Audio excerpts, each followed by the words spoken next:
নমস্কার, তোমাদের সবাইকে সানা স্মাইল এডুকেশন সেন্টারে স্বাগত জানিয়ে আজকের ক্লাসটি শুরু করছি।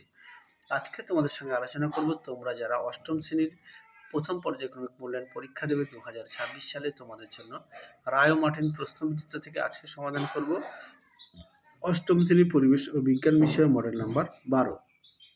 অর্থাৎ এটাই তোমাদের শেষ স্কুল, তোমরা অবশ্যই ভালো করে পড়বে। তাহলে চলো দেরি না করে মূল বিষয়ে যাওয়া যাক।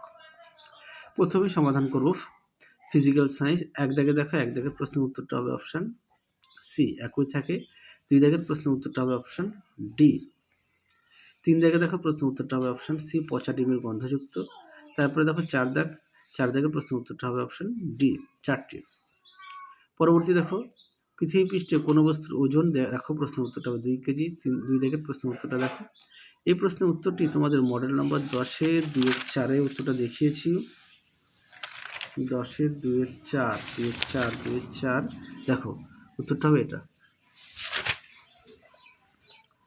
পরবর্তী দেখো তিন দাগের প্রশ্নের উত্তরটা হবে সোডিয়াম। 4-এ আছে অ্যামোনিয়াম নাইট্রেটের সংকেত হলো, দেখে নাও। পরবর্তী দেখো 3-এর 1 প্লবতা সংক্রান্ত বিজ্ঞানী আর্কিমিডিসের সূত্রটি বিবৃতি করো।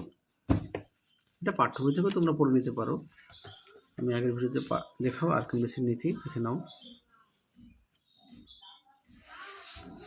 পরবর্তী দেখো দুই দাগের প্রশ্নের উত্তরটা দেখো।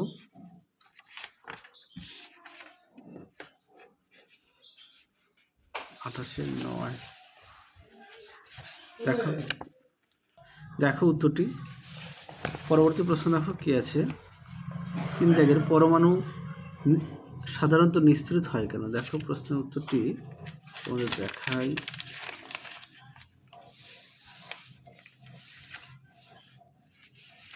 দেখো উত্তরটি, এখান থেকে এই পর্যন্ত লিখবে।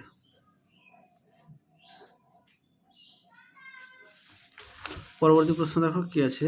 4 দাগে দেখো, একেরটা হবে সোডিয়াম আর ক্লোরিন, বিয়েরটা হবে ম্যাঙ্গানিজ আর অক্সিজেন অধাতু।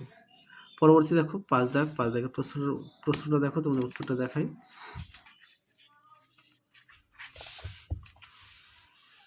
দেখো উত্তরটি, এখান থেকে এই অবধি লিখবে। পরবর্তী দেখো 6 দাগে দেখো প্রোটন 17টি আর নিউট্রন 18টি। পরবর্তী দেখো লাইফ সায়েন্স সমাধান করে দেখাবো, এটাই তোমাদের শেষ মডেল সেট। একে কি আছে, পাকস্থলী ছাড়া খাদ্য হজম করতে সাহায্য করে, উত্তরটা লিখবে ক্ষুদ্রান্ত, অপশান এ। 2 দাগে দেখো প্রশ্নের উত্তরটা হবে অপশান সি, ইলেকট্রন অনুবীক্ষণ যন্ত্র। 3-এ দেখো লোহিত রক্তকণিকা, অপশান বি। 2-এ দেখো উত্তরটা হবে সংবহন প্রক্রিয়ার মাধ্যমে শ্বাসবায়ু দেহের দ্রুততম প্রান্তে পৌঁছায়। 2 দেখো ভাজক কলার কোষ বিভাজিত হয়ে উদ্ভিদ দেহের বৃদ্ধি ঘটায়। 3-এ দেখো বর্ণহীন প্লাস্টিডকে বলা হয় লিউকোপ্লাস্টিড। পরটা দেখো একটি আদর্শ নিউক্লিয়াসের 4টি অংশের নাম লেখো। দেখো নিউক্লিওলাস, নিউক্লিয় পর্দা, নিউক্লিওপ্লাজম আর নিউক্লিয় ছিদ্র। পরবর্তী দেখো কি বলেছে, প্রদত্ত অঙ্গাণু দুটি করে কাজ লেখো, মাইটোকন্ড্রিয়া আর রাইবোজোম। দেখো প্রশ্নের উত্তর দেখো, মাইটোকন্ড্রিয়ার কাজ সুন্দর করে দেওয়া আছে, তোমরা অবশ্যই পড়ে নিয়ে লিখবে। পরবর্তী দেওয়া আছে রাইবোজোমের কাজ। দেখো রাইবোজোমের কাজ দেখে নাও, সুন্দর করে দেওয়া আছে, তোমরা অবশ্যই পড়ে নিয়ে লিখবে। তাহলে চলো আজকের মতো এখানেই সমাপ্ত করছি, আবার দেখা হবে খুব শীঘ্রই তোমাদের পরবর্তী ভিডিওতে।